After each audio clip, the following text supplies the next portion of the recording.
good morning to one and all. In today's lecture, we will be discussing about CDMA, that is Code Division Multiple Access. So here we have previously discussed about types of techniques that we have used, but here we will be discussing about CDMA. So it uses your orthogonal codes to transmit different signals over the same channel.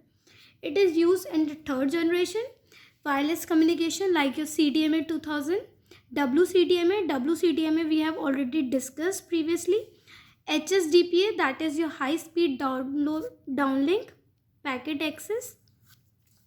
Now the thing is what is the code division multiple access if we have a single channel.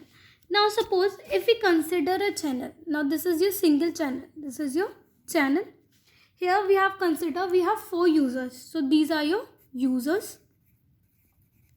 So we have denoted by user 1, user 2, user 3 and user 4. Now these users must be having some data. So we have defined the data by D1.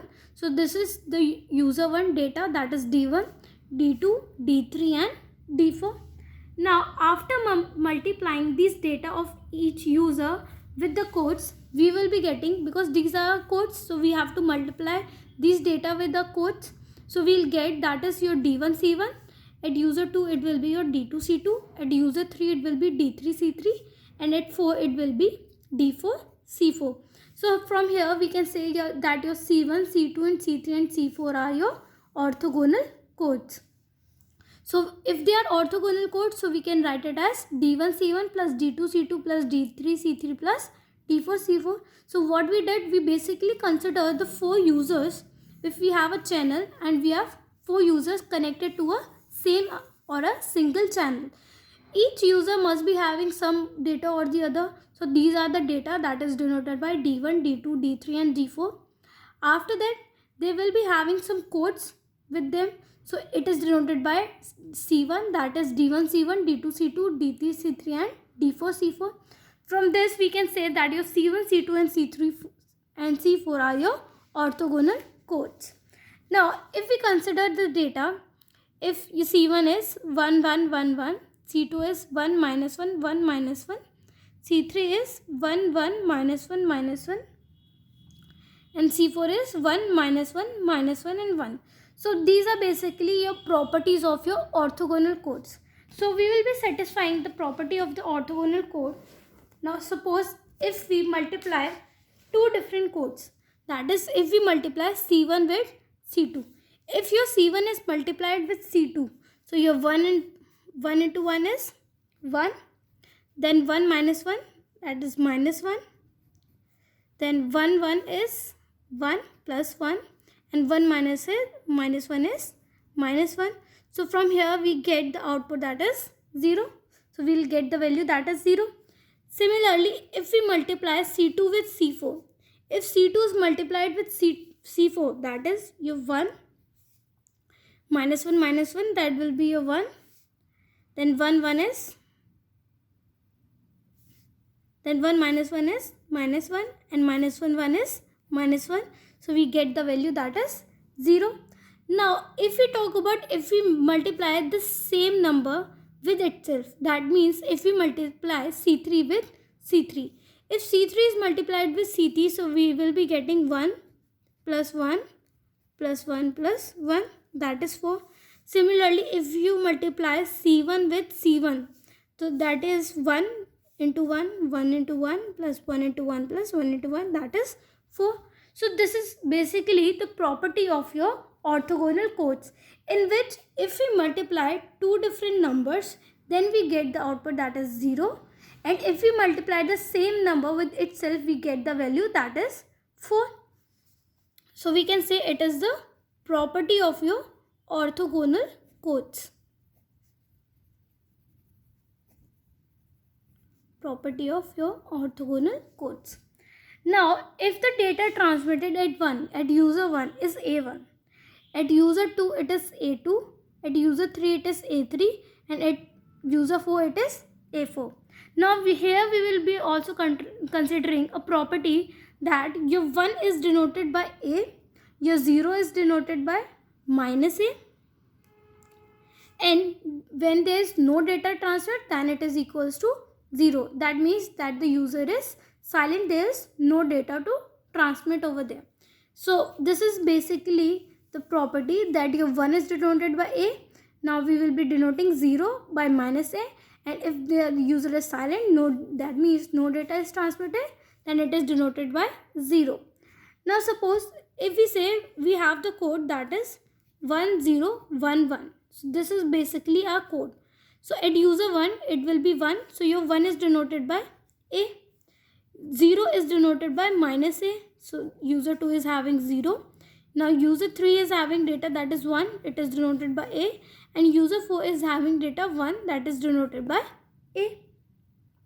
So we can say that here we have A1, 0, 1 and 1.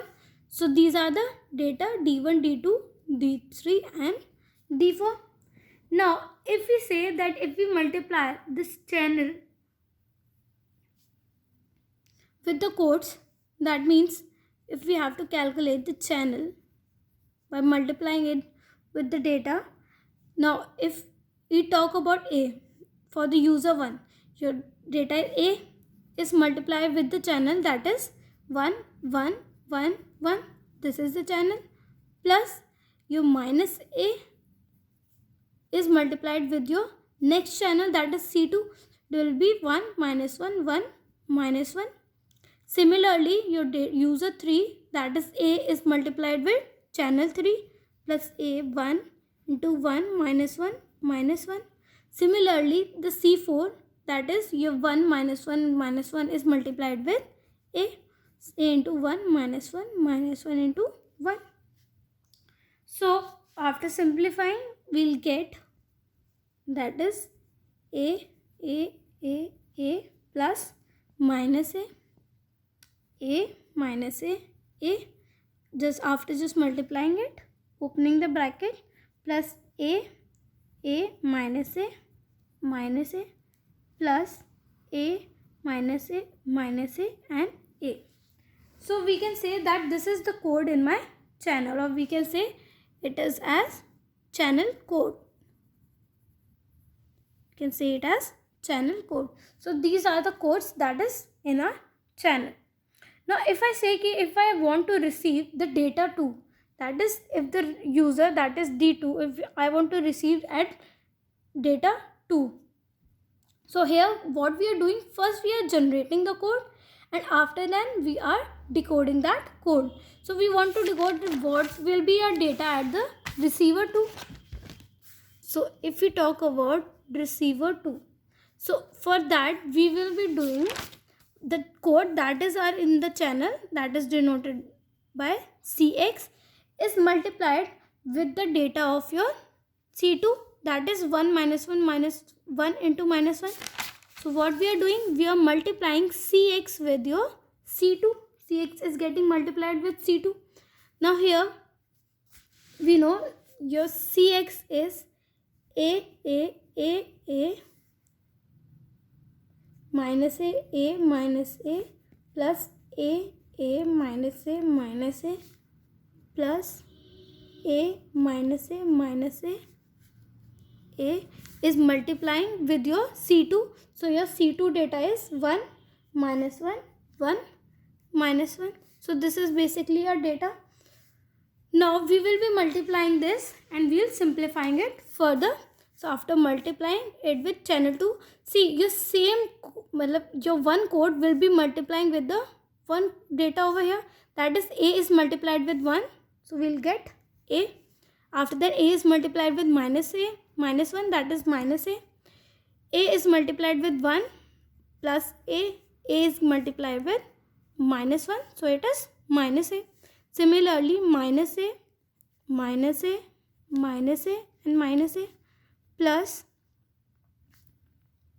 A minus A minus A plus A plus A plus A minus A minus A. So this is how we can simplify it. Now after simplification, whatever being cancelled, we will cancel that. So only this term remains. So we'll get minus a, minus a, minus a and minus a, that is equals to minus 4a. Now if we normalize it, if we divide it by minus 4, if we divide it by 4, so by simplifying, minus 4a is divided by 4, we'll get code that is minus a. Now see, we are getting the code that is minus a.